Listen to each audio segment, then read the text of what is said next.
어제 전 UFC 헤비급 챔피언 프란시스 응가누가 북미 단체인 PFL로 이적하게 됐다고 전해드렸었는데요. PFL과의 계약 내용이 공개돼 화제입니다.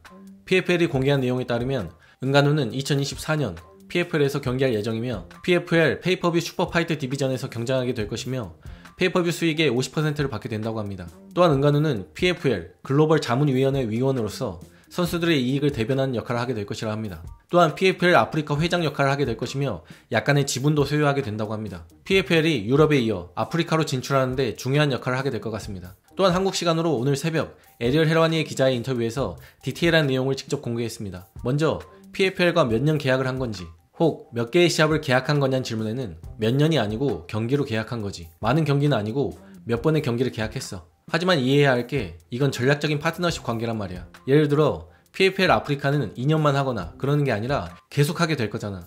영원히 함께 하게 될 거란 거지. 기간에 제한이 없어. 그게 중요한 거야 라고 얘기했고, 그래서 2번 이상의 경기를 계약한 거냐고 묻자 2번이랑 근접해 라고 대답했습니다. 또한 응가누는 PFL 토너먼트에는 뛰지 않을 것이며 페이퍼뷰 슈퍼파이트 디비전 경기에만 출전할 것임을 밝혔습니다. 또한 받게 될 개런티에 대해서는 꽤 괜찮은 개런티를 받게 됐어. 그리고 내 상대도 개런티를 받게 됐어. 내 상대는 기본 개런티로 200만 달러를 받게 될 거야. 거기서 뭐 협상을 하고 더 요구할 수도 있겠지. 그건 상대방한테 달린 거고 기본적으로 최소 200만 달러를 받게 될 거야. 그리고 나는 그것보다 좀 더 많이 받게 될 거야.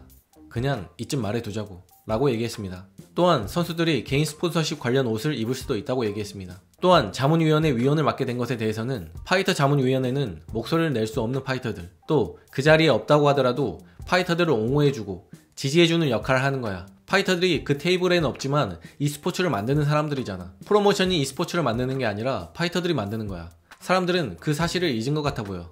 내가 선수들 대표로 그 자리에 있기를 바라고 요구했던 건 아니야. 난 그저 누군가가 파이터들을 위해서 싸우는 사람이 있길 바랐던 거고, 누군가가 그런 일을 한다면 내가 그 자리에 있건 없건 상관없어 라고 얘기했습니다. 또한 PFL 아프리카 회장직에 대해서는 언제 PFL 아프리카 이벤트가 처음으로 열리게 될지에 대해서 많은 얘기를 나눴는데, PFL은 2025년 초를 얘기했고 나도 거기에 동의하긴 하지만 여전히 난 2024년을 밀어붙이는 중이야. 난 카메룬 사람이고 항상 카메룬을 위해서 싸웠어. 하지만 난 이 자리에 아프리칸으로 있는 거고 아프리카 대륙을 위한 결정을 하는 거야. 개인적인 감정으로 하지 않을 거야. 왜냐면 오 카메룬 사람이라 그러는구나 이럴 테니까. 나이지리아에서 첫 이벤트가 열려야 한다면 나이지리아가 될 거고, 콩고여야 한다면 콩고가 될 거야. 내가 카메룬 사람이긴 하지만 난 지금 그것보다 더 큰 미션을 갖고 있어 라고 얘기했습니다. 또한 2024년까지 너희 경기를 볼 수 없다는 것에 실망하는 사람들이 좀 있는데 이것에 대해서는 어떻게 생각하냐는 질문에는, 먼저는 이건 내 인생이야. 내 뜻대로 나아갈 거고 거기에 사람들이 만족한다면 좋은 거고 아니라도 어쩔 수 없는 거지. 먼저는 미안하다는 말을 전하고 싶고, 두 번째로는 PFL도 내 적합한 상대를 찾는데 시간이 필요할 거야. 그리고 복싱도 관련이 있어. 아직 발표하진 않았지만 빅파이트 복싱 경기를 먼저 할 수도 있고 그냥 몸풀기 복싱 경기를 먼저 할 수도 있지. PFL에서 뛰기 전에 복싱 경기를 먼저 하길 바라고 있어. 그래서 2024년이 가장 적합한 거지. 타이슨 퓨리도, 디온테이 와일더도, 앤서니 조시아도 다 후보에 있고 걔네와 붙을 가능성도 있고 몸풀기 시합을 먼저 할 가능성도 있어. 빅파이트를 하기 전에 그냥 경기에 나가서 좀 느껴보는 거지 라고 얘기했습니다.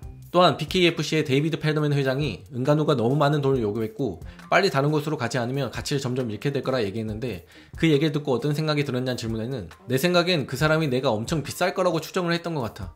왜냐면 그 사람은 이벤트를 열기 위해서 자기 집을 담보로 잡아야 했었잖아. 그러니까 그걸로는 충분한 페이를 줄 수 없다고 추정했던 것 같아. 왜냐면 나 그리고 우리 팀은 그 사람과 한 번도 얘기해 본 적이 없거든. 그래서 그 사람이 한 말을 보고 난 이 사람은 갑자기 어디서 튀어나온 거야? 이런 거지. 그리고 우리 팀에게 전화해서 그 사람과 얘기한 사람이 있냐고 물었더니 다들 없다고 그랬어. 걘 좀 웃기는 사람인 것 같아. 뭐 자기 단체를 홍보하고 그러기 위해서 뭐든 하겠지. 하지만 난 그 사람과 전혀 얘기를 해본 적이 없어. 어떤 것도 요구한 적이 없고 그쪽에서 어떤 연락이 왔거나 그런 것도 전혀 없었어. 그래서 내가 트위터로 어떤 프로모터는 두 얼굴을 갖고 있다고 한 거야. 그리고 원 챔피언십의 차트리는 그냥 보여주기식이었던 것 같아. 왜냐면 PFL로부터 가장 좋은 제안을 받았으니 더 이상 원 챔피언십 쪽과 협상을 할 필요가 없을 것 같다. 그렇게 얘기를 했었어. 그랬더니 내가 싱가포르로도 갈 수 있고 카메룬으로도 갈 수 있어 이러는 거야. 거의 나한테 올인이었어. 그래서 난 좀 부담스러운데 어떻게 대처해야 할지 모르겠네. 어떻게 카메룬까지 오겠다는 거야? 뭘 위해서? 그래서 상황을 설명했더니 그래도 계속 밀어붙이더라고. 그래서 결국 LA에서 차트리를 만나야 했어. 그냥 존중의 의미로.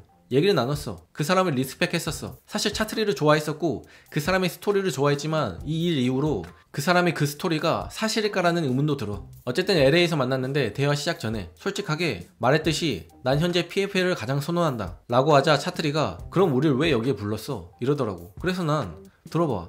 일단 널 리스펙해. 그리고 내가 PFL과 사인을 한다고 하더라도 언젠간 네가 날 만나보고 싶다고 할 수도 있잖아. 넌 비즈니스 문제로 나와 만나고 싶다고 얘기하지 않았잖아. 왜냐면 넌 우리 팀과 비즈니스에 대해 얘기를 했고 그 후에 나를 만나고 싶어 했잖아. 그러니 날 비즈니스 때문에 만나고 싶어 한다고 생각하지 않았던 거야 라고 얘기했어.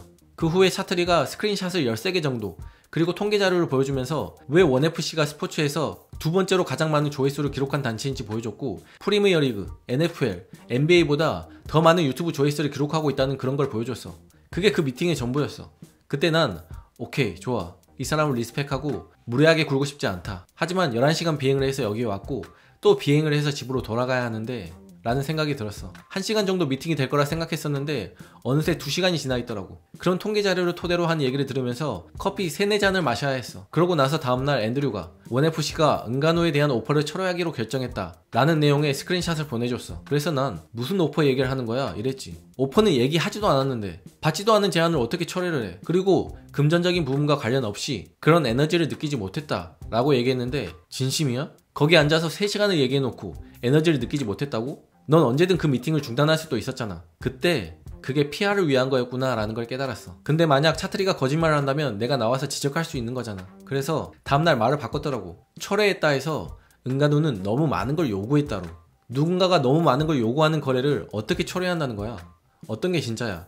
둘 다 성립할 수는 없는 말이잖아. 그래서 이 사람은 그냥 보여주기식이구나 라는 생각을 했던 거고 그때 내가 트위터에 어떤 프로모터들은 두 얼굴을 갖고 있다 라는 말을 올린 거야. 근데 최소한 차트리는 직접 만나서 대화라도 했고 문자도 주고받았지만 데이비드 펠드먼 걘 누군지도 몰라 라고 얘기했습니다. 또한 그간 UFC를 떠난 것에 대해서 여러 미디어 및 동료 파이터들의 비관적인 의견에 대해서는 내가 지금 이 위치에 있는 이유는 딱 하나라는 걸 알아야 돼. 다른 파이터들은 할 수 없는 일을 할 수 있는 유일한 사람이 나기 때문이야. 파이터들은 롱텀 커리어를 갖고 있잖아.